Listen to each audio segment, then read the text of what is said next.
Bonjour tout le monde. Eh bien, je vous fais cette vidéo pour vous parler de la nouvelle lune. J'arrive un peu après la fête puisque elle avait lieu samedi, donc le 30 mars, avril, le 30 avril, pardon. Bon, mieux vaut tard que jamais, je vous fais quand même cette vidéo maintenant. Surtout que c'est vraiment c'était une nouvelle lune assez importante puisque c'était aussi une éclipse solaire partielle, donc c'est important d'en parler. Donc voilà, un peu tard, mais je la fais quand même. Donc cette nouvelle lune, au moment de cette nouvelle lune avait lieu donc une éclipse solaire. Alors, d'un point de vue purement physique, astronomique on va dire, qu'est-ce que c'est une éclipse? Donc une nouvelle lune c'est quoi? On a le soleil, on a la lune, nous on est là. De la Terre on est là, puis on voit les astres comme ça. Donc le soleil est là, la lune est là, et puis il se passe que tous les 6 mois à peu près, la taille de notre point de vue sur Terre, la taille de la lune par rapport au soleil varie. Et arrivé au moment de l'éclipse, en fait, on voit que l'ombre de la lune va cacher un petit peu une partie de la luminosité du soleil. Donc ça, c'est une éclipse solaire partielle. Partielle parce que elle va pas cacher totalement l'entièreté de la luminosité du soleil. Voilà, donc ça a lieu à peu près tous les 6 mois à peu près. Alternativement, on vit au moment de la nouvelle lune une éclipse solaire. Une éclipse solaire, et au moment de la pleine lune, une éclipse lunaire. Je vous expliquerai en 2 mots l'éclipse lunaire au moment de l'éclipse dans 15 jours du coup. Parce que forcément ce sera dans 15 jours la prochaine. D'un point de vue astrologique, une éclipse, c'est un moment de réalignement, de réajustement sur notre chemin de vie. Alors, sans parler d'un coup, on va se mettre à réaliser notre mission de vie pour laquelle on s'est incarné, machin truc bidule. C'est plus l'idée que quand on arrive sur Terre, on arrive avec un petit peu un chemin, quoi. En tout cas, c'est comme ça moi que je le comprends, mais un chemin de je pars d'un endroit et je vais expérimenter, faire tout un chemin d'expérience pour aller à un autre endroit.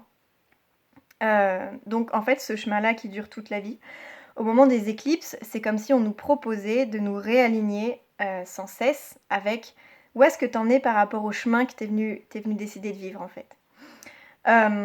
Donc souvent c'est des moments énergétiquement assez intenses puisque déjà une nouvelle lune ça porte une énergie assez forte et en plus une éclipse et ben du coup ça vient renforcer ce côté un petit peu puissance en fait.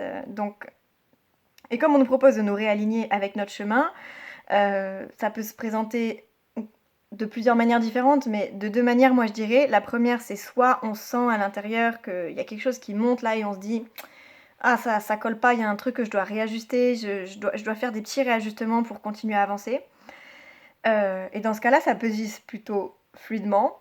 Soit en fait on est allé un petit peu trop loin, on s'est un peu trop écarté de notre chemin peut-être, et puis là la vie nous dit ok, je vais te proposer autre chose. Et ça peut se passer soit de manière assez douce, soit de manière un peu plus costaud. En tout cas, c'est pas forcément ni négatif ni positif, mais intense. Voilà, donc on nous propose qui dit réalignement dit fermer certaines portes pour que d'autres puissent s'ouvrir. C'est comme ouais voilà c'est ça, oui c'est ça, c'est fermer une porte pour que d'autres puissent s'ouvrir, parce que si je veux aller dans une direction, il va falloir que je change peut-être certaines choses que j'avais mises en place pour pouvoir aller ailleurs, pour pouvoir retourner vers quelque chose de plus ajusté avec ce que je suis. Donc c'est en ce sens-là aussi que ça peut être intense, parce qu'on nous propose vraiment de réaligner quoi. Les thématiques sont différentes pour chacun, évidemment, en fonction du thème astrologique de chacun. Par contre, au niveau global, il y a quand même des grandes lignes qui nous correspondent à tous et qu'on peut ressentir à tous.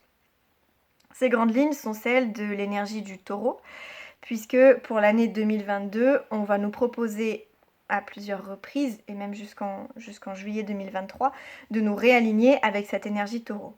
Alors, l'énergie taureau, c'est quoi ? C'est un signe de terre, c'est un signe fixe. Donc qui dit terre dit corporalité, dit enracinement, un signe de terre fixe, il vient nous parler beaucoup de constance, d'avancer avec constance, d'avancer avec pragmatisme, et d'avancer, ouais, en fait, avec le fait d'être enraciné, en fait. Et en fait, c'est comme si cette éclipse venait nous dire, ok, quels sont les changements que tu as besoin de faire pour aller vers plus de constance, pour aller vers quelque chose de plus stable, pour aller vers quelque chose qui va t'apporter de la sérénité et de la stabilité matérielle, émotionnelle. À mon avis, c'est ça vraiment le grand message de cette éclipse-là, il est là. Qu'est-ce que j'ai besoin de changer pour que je puisse avancer, mais de manière durable et sur le long terme? C'est-à-dire, je ne m'entête pas à aller vers quelque chose qui, de toute façon, je sens que ça va pas le faire, mais parce que j'y suis très attachée et voilà, j'ai besoin de vivre ça. Ça pourrait être une proposition, mais pour cette proposition-là, on nous propose vraiment de se réajuster avec, ok, tes émotions te disent quelque chose, mais concrètement, dans la matière, on te propose peut-être autre chose qui va pouvoir t'apporter plus de sérénité intérieure, plus de stabilité et plus de confort aussi pour le reste de ton chemin. Donc ça, c'est vraiment ce que la vie nous propose d'expérimenter. C'est aller vers quelque chose où on va se sentir plus stable et sécurisé à l'intérieur et dans notre quotidien.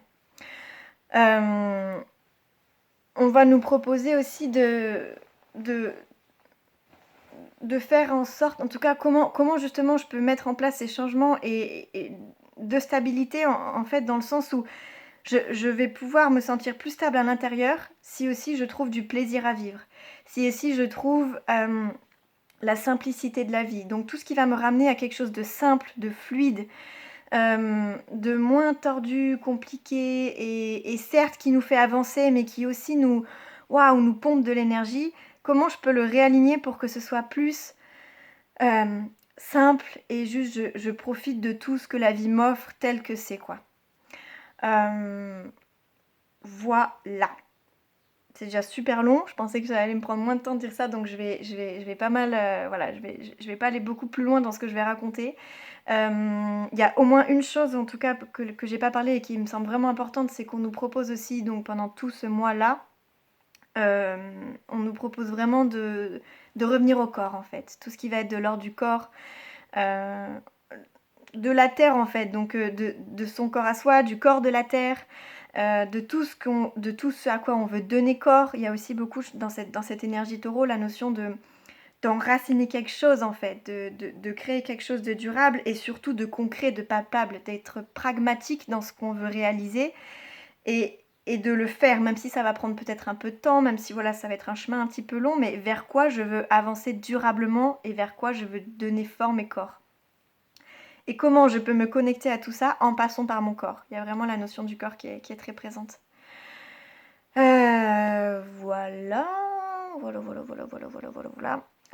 Et j'aimerais juste finir sur donc en une phrase, si je résume. C'est vraiment la notion de quel changement je peux acter pour aller vers plus de stabilité, pour aller vers plus de sérénité et pour aller vers plus de plaisir et de joie de vivre en voyant ça sur le long terme. En une phrase, je dirais ça pour résumer. Et un petit truc qui peut être intéressant de faire, enfin moi c'est comme ça en tout cas que je le ressens, c'est une éclipse, il se passe beaucoup de choses, beaucoup de choses.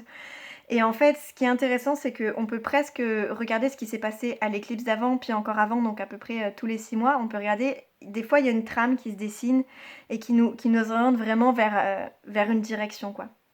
Alors, en tout cas, sans aller chercher trop loin, mais en tout cas pour cette nouvelle lune-là, moi j'aurais vraiment envie de proposer à ceux à qui ça parle, d'écrire en fait ce qui s'est passé en tant que fait, mais aussi ce qui s'est passé en tant qu'émotion. Qu'est-ce qui s'est réveillé pendant ces 5-6 jours-là autour de la nouvelle lune, quelques jours avant, puis peut-être quelques jours après. Et qu'est-ce que ça a fait éveiller en nous, en soi. Parce que ça peut être vraiment très intéressant de se baser là-dessus pour comprendre, ok, vers où je m'oriente maintenant. J'en profite aussi, et après j'arrête, parce que comme je fais ma vidéo un petit peu tard, c'est un très très bon moment, 2 ou 3 jours après la nouvelle lune, pour poser des intentions encore plus pendant une période d'éclipse lunaire. Donc si on sent qu'on a vraiment besoin d'acter et d'écrire des intentions pour faire changer les choses, pour justement les rendre concrets dans la matière, ça peut être un bon moment aussi pour écrire ses intentions. Et voilà, j'aurais plein d'autres trucs à dire, mais je m'arrête là. J'espère que vous avez tous passé une bonne, enfin une belle éclipse et une belle nouvelle lune. Et puis de toute façon, c'est pas fini parce qu'on va reparler de pas mal d'intensité dans 15 jours, au moment de la pleine lune qui sera cette fois en Scorpion. Voilà, et ben je vous dis à très bientôt.